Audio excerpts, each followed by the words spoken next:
You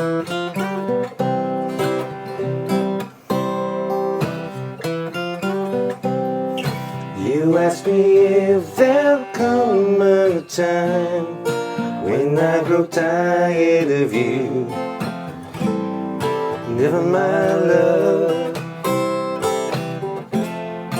never my love. Hi, I'm Mel Ferdinands. I'm Umar, Welcome to Then. and now.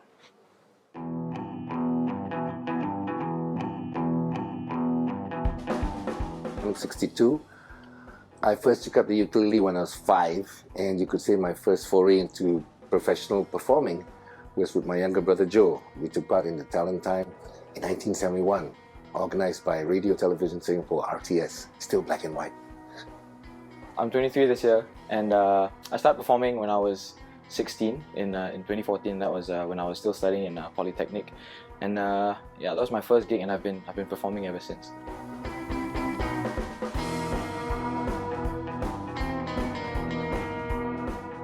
I can't actually remember whether it was the very first gig, but the first time I remember performing with Joe, my brother, was in school.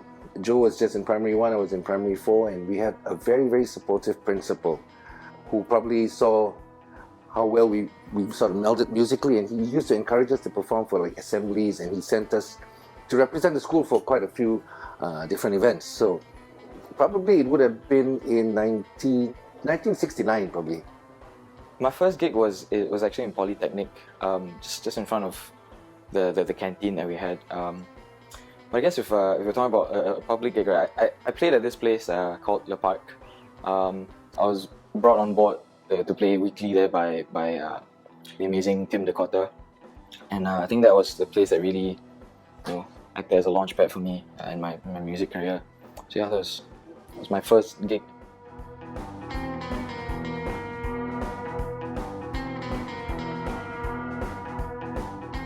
It's quite recent. It has to be the National Day Parade concert that I did. Why it was so memorable for me is because the years leading up to that, right? As I was exploring music and just trying to make a name for myself, my friends would always say like, "Hey, next year NDP," and true enough, 1 year. So yeah, last year it came true, and it was quite the experience seeing the nation's best, sharing the stage with everyone. Charlie Lim was there. He's one of my biggest idols. So yeah, it was crazy. Having performed for all these years from the time I was a child, there have been many memorable gigs, obviously, but I think the one that will always stand out was the very first Police and Friends concert. That would have been in probably 1987, 1988. It was a fantastic turnout. There were about 50 to 60,000 people there. And I was playing with the band Gypsy, my band Gypsy, and it was fantastic seeing people raising their hands and singing along with us. And the other cool thing about it was we actually performed a song with the Singapore Police Piper Band. We did Mal of Kintyre, which I think was the first time there was any collaboration between the Piper Band and a pop band. So that will always stand out. It's a very memorable performance.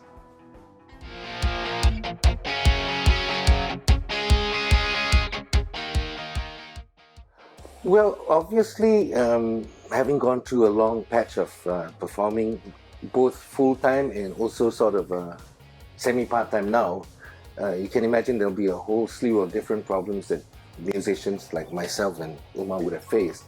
But I think one of the things that's very apparent to me now is how there isn't a lot of platforms for the bands to perform. I mean, when I was performing full-time in the past, we had contracts, 6 nights a week, 3 months, 6 months, 1 year contracts. So the bands had a very steady source of income. There was some stability in the fact that you could perform 6 nights a week, 6 months, 1 year. And also the fact that you were performing every night, there was this great opportunity for you to hone your musicality, your musical skills. So without having to try too hard, I suppose you actually improved. It was almost like practicing 4 or 5 hours a night. Those things you don't find these days. There are not many clubs that operate along those lines. Nowadays you get maybe a different band 3 nights of the week. So I suppose that's some of the challenges, even like for myself, and I'm sure some of the current bands face right now. I think this is My answer is going to be something pretty similar to Mel's, was bouncing off his point. I think a lot of artists my age nowadays can sort of relate to this. It's hard to get gigs, especially in this past year. You know, COVID has been not very kind to us, especially the creatives. It's always a challenge to get gigs. It's, you know, there's, especially when there's so much you know, talent and people trying to grasp for opportunities. So you have to you know, differentiate yourself from the others, make yourself stand out.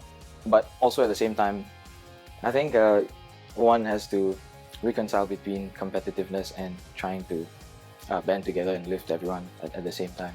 So I think that's one of the challenges that, you know, that I see and face.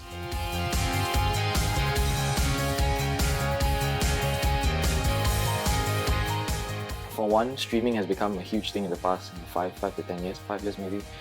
You have millions of songs at the, you know, at the tip of your fingers. But at the same time, I think this has also made it a bit harder for artists to, you know, put food on the table. I feel like the more that people have access to online, you know, the less they want to see in real life, and that applies to music as well. I've always viewed all this technology as a double-edged sword. You know, on the one hand, it's a great tool, but if we're looking at it from purely a musical point of view, I think what artists lose out is that interaction with the audience. It doesn't beat performing to live audience. You know, I mean, you have great stuff put out, and you know, some videos get 1 million likes, but you don't get the chance to interact with the audience. You don't know who are the people who's liking your stuff. You know.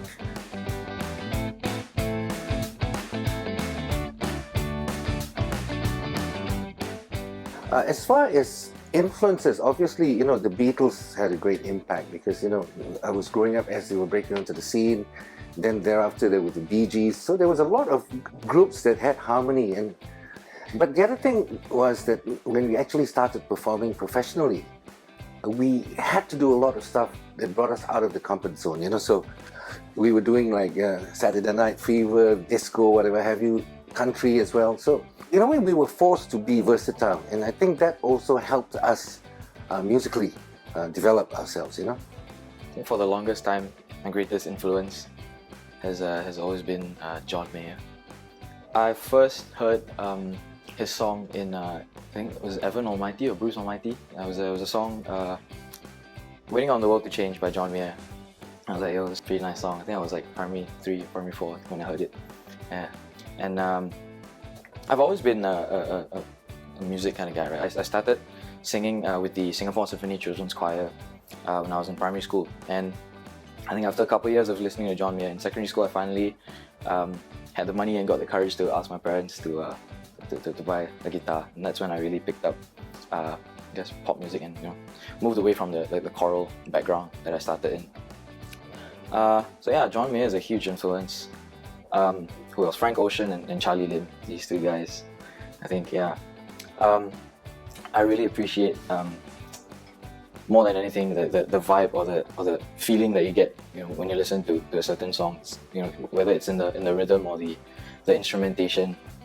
I think that's what really stands out to me. I have always strongly believed that Singapore does not have a lack of talent.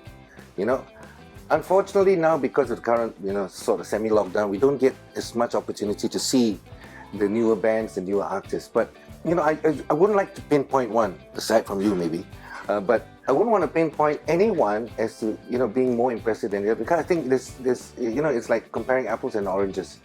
What I'd like to say is that I think we could have more support, you know, for the current batch and give them every opportunity we can.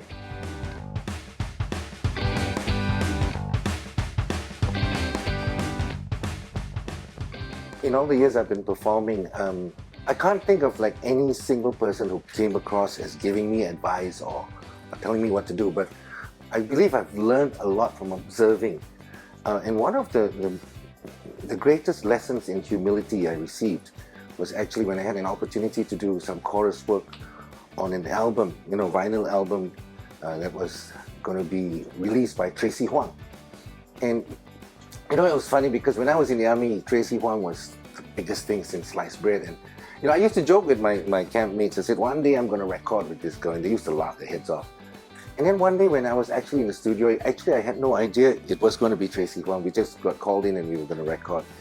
And guess what? She walks in. And she's so humble, she shakes all our hands, and you know, I was a bit in awe as well, you know. But what really got me was a couple of years later I met her in a different environment. And I went up to her and I said, "Hi Tracy, I don't know if you remember me, but I recorded an album." She said, "Of course I remember you, you're Mel." And that was like, wow, you know. And I suppose I've always wanted to be able to say that, you know, I will never turn my back on anyone. I'll try to remember whoever I've come into contact with work-wise, and you know, there's always something we can learn no matter how old we are, you know. And that for me, I think, is what I'd like to share with anyone who wants to embark on this journey as well.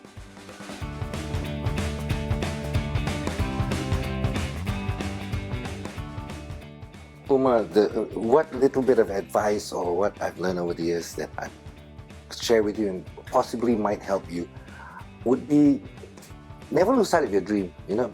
Be passionate about what you believe in, you know, and never stop trying to be better at what you do, you know. And the most important, I think, enjoy it. You know, there's no formula to hit success, you know what I mean?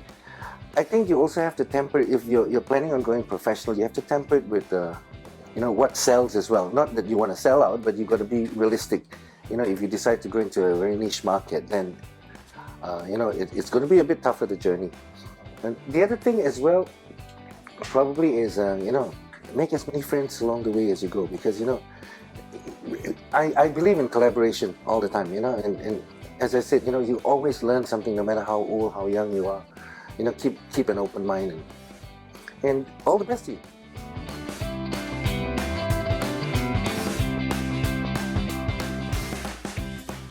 I think something along the design line, I guess. Yeah, I've always been interested in drawing stuff and designing stuff, putting things together. I think I would be doing something along the lines of, you know, design, maybe creative design, graphic design, something like that. Yeah. I think if I didn't get into music, probably I would have ended up in some other creative field. Probably not dance, but you know, like what Umar was saying, something that challenges you, that pushes boundaries, you know. I've also enjoyed working behind the camera, doing productions. I've recently had an opportunity to act as well. So, you know, I can't see myself doing anything outside of the artistic circle, outside of the arts. Well, we'd like to thank all of you for joining us. I'm Mel. And I'm Umar, and this has been Then and Now. Bye.